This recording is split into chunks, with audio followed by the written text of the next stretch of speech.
오늘 잠언 23장의 말씀은 우리가 무엇을 따라 사는가를 묻는 말씀입니다. 세상은 우리에게 끊임없이 더 가져라, 더 누려라, 더 높은 것을 향해 나아가라라고 말하고 있습니다. 하지만 하나님은 그 반대의 길, 절제하고 또 소망하며 또 감사하는 삶으로 우리를 인도하여 주시고 초대하여 주십니다. 이 말씀은 단순히 우리가 삶의 예절이나 도덕을 가르치는 그런 말씀이 아닙니다. 이 안에는 우리 마음을 지키길 원하시는 하나님의 세밀한 사랑이 담겨져 있는 것입니다. 하나님은 우리가 세상의 이런 풍요 속에서 영혼을 잃지 않기를 원하시고 또 세상의 그런 쾌락 속에서 우리가 영원한 평안을 잃지 않기를 바라시기 때문입니다. 오늘의 말씀 속에서 하나님이 우리에게 주시는 세 가지의 초청을 함께 나누려고 합니다. 첫 번째 초청은 절제의 초청입니다. 오늘 본문 첫 부분은 왕의 식탁 앞에 앉은 사람의 이야기로 시작합니다. 1절의 말씀을 제가 읽어드리도록 하겠습니다. 내가 관원과 함께 앉아 음식을 먹게 되거든 삼가 내 앞에 있는 자가 누구인지를 생각하며 라고 기록하고 있습니다. 여러분, 이것은 단순한 식탁의 예절을 이야기하는 것이 아닙니다.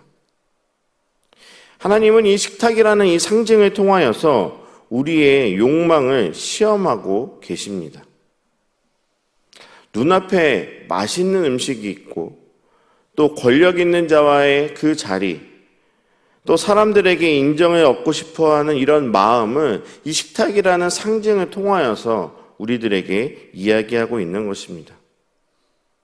여러분, 이 모든 것이 무엇을 상징하는 것이냐? 바로 우리의 내면을 흔드는 시험의 자리를 의미하고 있습니다.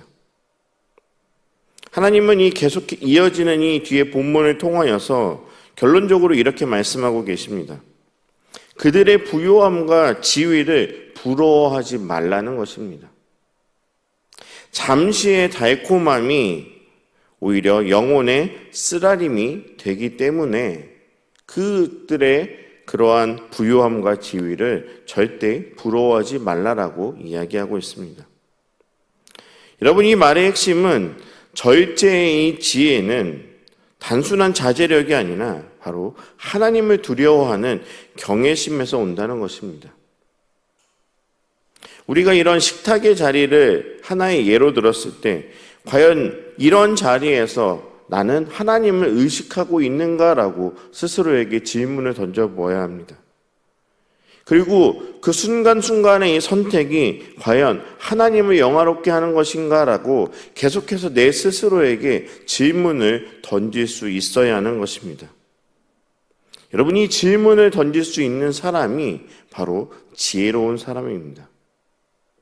이러한 질문이 없이 나에게 주어진 그 식탁 앞에 있는 음식이나 그 자리에 누가 있느냐에 따라서 그것을 탐하고 또 그것을 바라는 것은 오히려 사망의 길로 가는 지름길이라는 것을 계속해서 오늘 잠언의 말씀을 통해서 알려주고 있습니다. 20절과 21절은 이렇게 덧붙이고 있습니다. 술을 즐겨하는 자들과 고기를 탐하는 자들과도 더불어 사귀지 말라. 술 취하고 음식을 탐하는 자는 가난하여질 것이요 잠자기를 즐겨하는 자는 헤어진 옷을 입을 것임이니라. 여러분, 우리가 절제라는 것이 참 쉽지가 않습니다. 제가 옆에서 이런 말을 하면 여러분들 너무 어이없다고 하겠지만 참 저도 살을 빼고 싶다라는 생각으로 많이 하지만 그 음식을 절제하는 것이 참 쉽지가 않더라고요. 그런데 하나님은요, 몸을 다스릴 줄 알 때 지혜롭다라고 이야기하십니다. 하나님이 주신 축복도 절제가 없으면 저주가 됩니다. 절제는 믿음의 형태이고 또 욕망을 이기는 하나님에 대한 경외의 모습임을 오늘 이 말씀을 통하여서 우리들에게 알려주고 있는 것입니다. 하나님이 오늘 이 말씀을 통해서 우리에게 주신 두 번째 초청은 바로 17절의 말씀을 통하여서 우리가 함께 고백할 수 있습니다. 우리 17절의 말씀을 함께 읽도록 하겠습니다.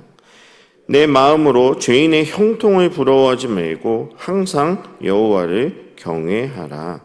아멘. 여러분, 하나님은 우리의 마음의 방향을 다루시는 분이십니다.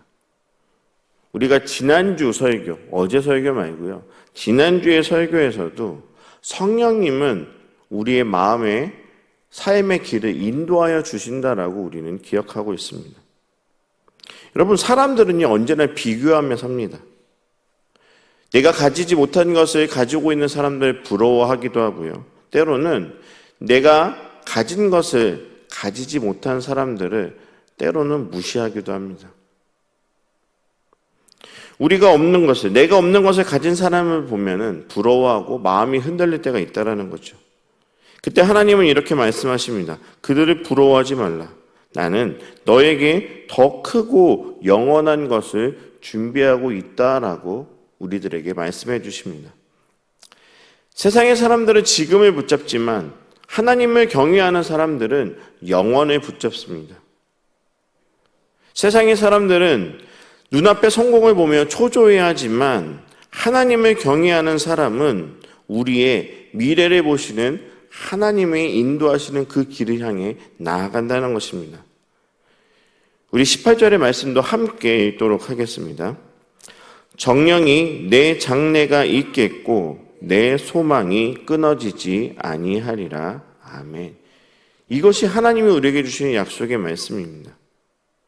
우리가 하나님을 의지하며 나아갈 때 우리의 미래 또 우리의 소망은 절대 끊어지지 않는다는 것입니다. 여러분, 믿음의 사람은요, 결과로 사는 사람이 아니라 방향으로 사는 사람입니다. 내가 지금 실패를 한 것처럼 보여도 하나님을 향한 그 방향이 올바르면 결국 하나님께서 열매를 맺게 해 주시기 때문입니다. 그렇기 때문에 우리에게 필요한 것은 우리에게 소망을 주시는 하나님에 대한 더 깊은 확신과 신뢰입니다. 오늘 이 말씀을 통하여서 우리가 하나님에 대한 소망을 계속해서 이어나가시는 우리 모든 성도님들이 되시기를 바랍니다. 오늘 말씀을 통하여서 우리에게 주신 세 번째 초청은 바로 사랑의 초청입니다. 하나님은 부모와 자녀와의 관계 속에서도 하나님의 마음을 보여주시는데요. 13절의 말씀을 제가 읽어드리도록 하겠습니다. 아이를 훈계하지 아니하려고 하지 말라. 채찍으로 그를 때릴지라도 그가 죽지 아니하리라. 여러분, 이걸 오해하시면 안 됩니다. 자녀들을 죽을 만큼 때리라는 그 말씀이 아닙니다. 하나님은 징계를 두려워하지 말라라고 우리들에게 이야기하고 있습니다. 왜냐하면 사랑이 없는 훈계는 폭력입니다. 하지만 사랑이 있는 훈계는 자녀를 바른 길로 인도하는 보호이기 때문입니다. 자녀가 고통스러워할지라도 그 징계의 목적은 바로 생명입니다. 하나님께서 우리를 훈계하실 때도 마찬가지입니다. 하나님은 결코 우리를 망하게 하시려는 분이 아니라 오히려 더 온전하게 만드시려는 분이십니다. 25절, 26절은 이렇게 말씀합니다. 내 부모를 즐겁게 하며 너를 낳은 어미를 기쁘게 하라. 내 아들아, 내 마음을 내게 주며 내 눈으로 내 길을 즐거워할지어다. 아멘. 하나님은 우리가 단지 행동을 바르게 하는 것을 원치 않으십니다. 우리의 마음을 원하십니다. 우리의 마음을 내어드리지 않으면 순종은 결국 외식이 되는 것입니다. 잠언 23장은 우리들에게 이렇게 묻습니다. 너는 무엇을 위해 절제하고 무엇을 바라보며 누구를 사랑하느냐라고 우리들에게 질문하고 있습니다.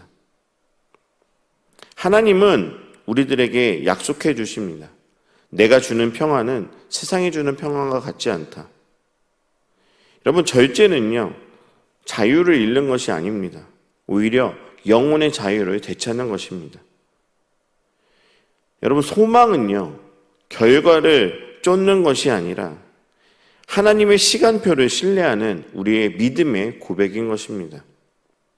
그리고 마지막으로 사랑은 감정이 아니라 하나님이 먼저 우리에게 보여주신 헌신의 반응인 것입니다. 여러분, 오늘 하루 하나님이 오늘의 말씀을 통하여서 우리에게 주시는 이 세 가지 초청에 응답하시기 바랍니다.